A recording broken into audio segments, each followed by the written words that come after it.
Some performances are easy to enjoy and just as easy to forget. SB19's presentation of Damn does not fall into that category.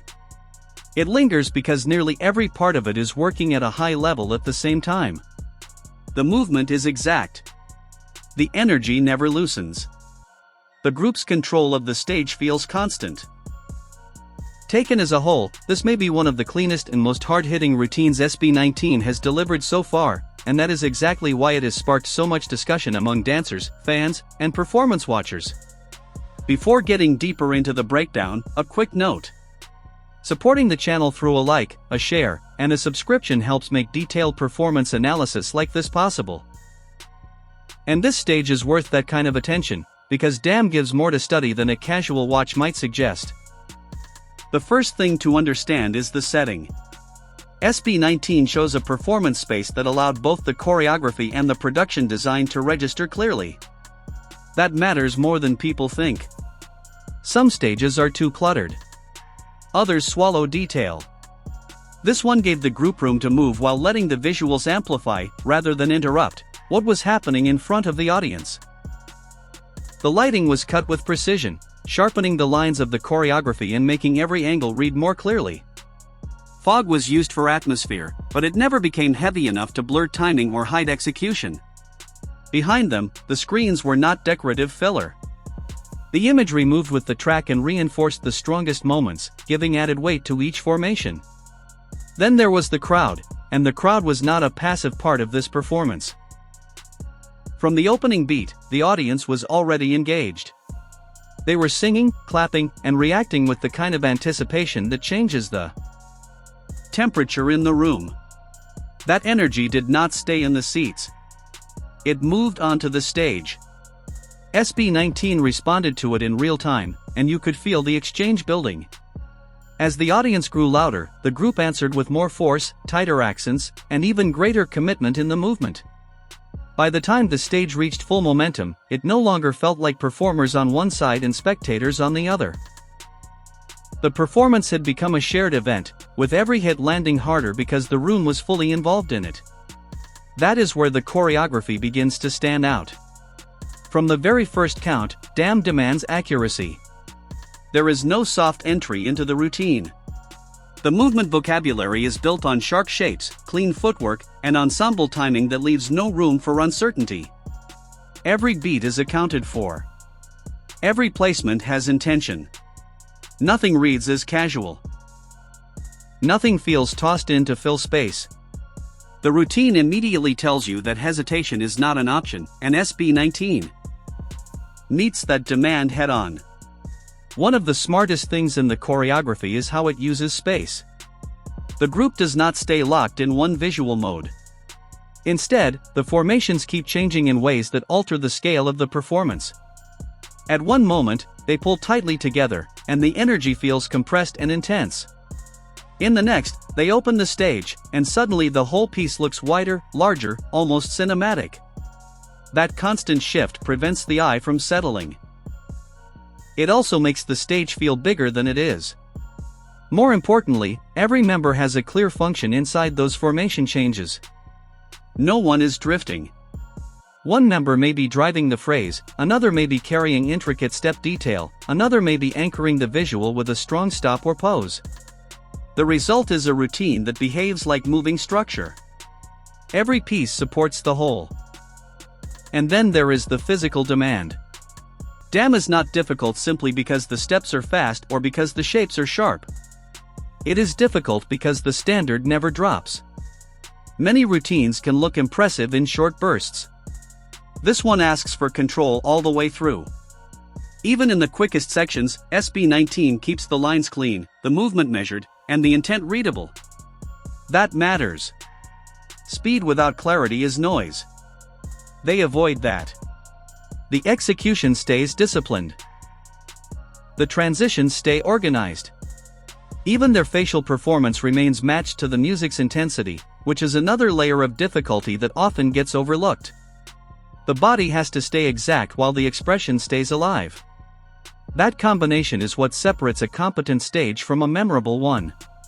Technique alone is not enough. Endurance alone is not enough. presence alone is not enough. Damn works because those things are operating together. Watching it closely becomes a reminder of what polished performance really requires: repetition, restraint, timing, and attention to detail across every second. The routine looks forceful and immediate, but underneath that effect is obvious discipline. Still, choreography by itself does not explain why this stage has stayed in circulation. The bigger reason is presence. SB19 does not simply perform the routine. They occupy it fully. From the instant they step into the frame, they hold attention in a way that does not depend on prior familiarity. You do not need to know the lyrics. You do not need to follow P-pop. You do not even need to arrive as a dedicated fan. The command is immediate enough to pull in viewers who are just watching for the first time. That is not an easy quality to fake. What makes that presence especially effective is that it is not built only on big gestures. It also lives in smaller choices. They look out to different areas of the audience. They use nods, brief glances, small smiles, and pauses that feel measured rather than accidental. Those moments humanize the stage. They create the sense that the audience is being acknowledged, not merely played to. That distinction is important. A crowd can tell when interaction is generic. Here, the connection feels specific. That is part of why the performance reads as experience rather than display. The crowd is not just witnessing the routine. They are being brought into it. Live performance always carries risk, and that is another place where SB19 earns respect. On a stage of this scale, there is always the possibility of timing issues, technical complications, or simple human error. Yet throughout Damn, they remain settled. There is no visible unraveling. No crack in focus. Their steadiness does not disappear even in a format where anything can shift without warning. That kind of composure is not just confidence. It points to preparation. It points to craft. It explains why people in dance and performance circles pay attention to them. Professionals recognize when a group can execute under pressure and still keep the audience connection intact. The production design deserves its own discussion because it was not added as an afterthought.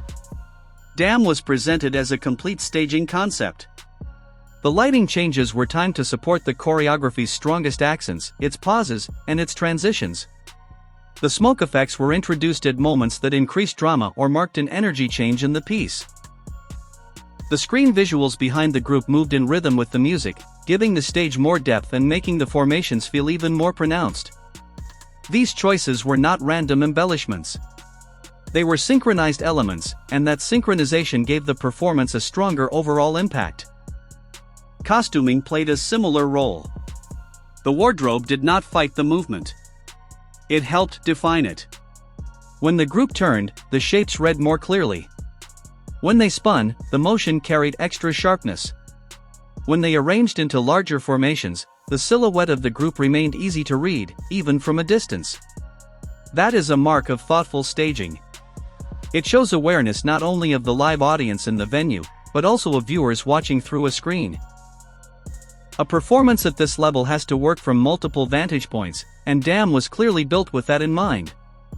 None of that coordination happens by accident.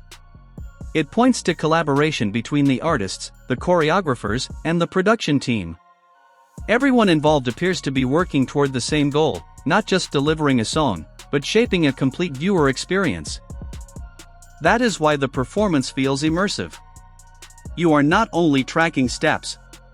You are taking in light, movement, rhythm, atmosphere, image, and crowd response as one connected event.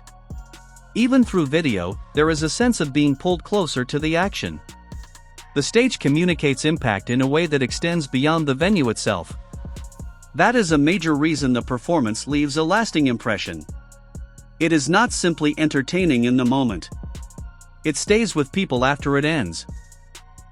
And when a stage keeps resurfacing in conversation, it is worth asking who was talking about it and why. In the case of Damn, the discussion has not been limited to fans. The dance community has been paying attention, and not in a superficial way. The interest is rooted in craft. Dancers and performance observers are looking at the synchronization, the stamina, the polish, the spatial control, and the consistency across the full routine. That kind of attention matters because DAM is not the sort of choreography that looks complex only until someone tries it. In fact, attempts to recreate it have had the opposite effect. They reveal how demanding the routine actually is. Once dancers and fans begin learning the movements, the details become clearer. The timing is stricter than it first appears. The transitions require more control than a simple watch suggests. The precision needed from start to finish is hard to maintain. That gap between how effortless it looks and how difficult it is to execute well becomes part of the performance's credibility. In dance spaces, difficulty is not respected just because it is fast. It is respected when precision survives the difficulty. That is where DAM earns real weight. There is a broader implication here as well. This performance helps push SB19 beyond a narrow category. DAM does not present them as a group that is only successful within a fan-driven ecosystem. It presents them as performers capable of standing alongside major acts on a wider stage. The evidence is in the construction of the performance itself. The choreography is detailed. The delivery is controlled. The stage presence is consistent. The production is integrated. Put together, those elements make a strong case that SB19 is operating at a level that translates well beyond one market or one label. That is also why the routine feels important within the conversation around pop performance more generally. It shows that pop staging does not have to choose between complexity and accessibility. DAM manages to be technically demanding while still being visually immediate. It feels large in scale without losing detail. It carries emotional force without becoming messy. It proves that a pop routine can be intricate, cinematic, and engaging all at once. For a group like SB19, that is more than a successful stage. It is a statement of artistic identity. And that statement reaches beyond the group itself. DAM reinforces the idea that P-pop can command attention through skill, imagination, and disciplined execution at a very high level. It invites fans to feel validated, but it also gives fellow performers something concrete to measure against. When a stage raises expectations for what audiences now consider possible, it changes the standard. That is what performances like this can do. They do not just reflect momentum. They help shape it.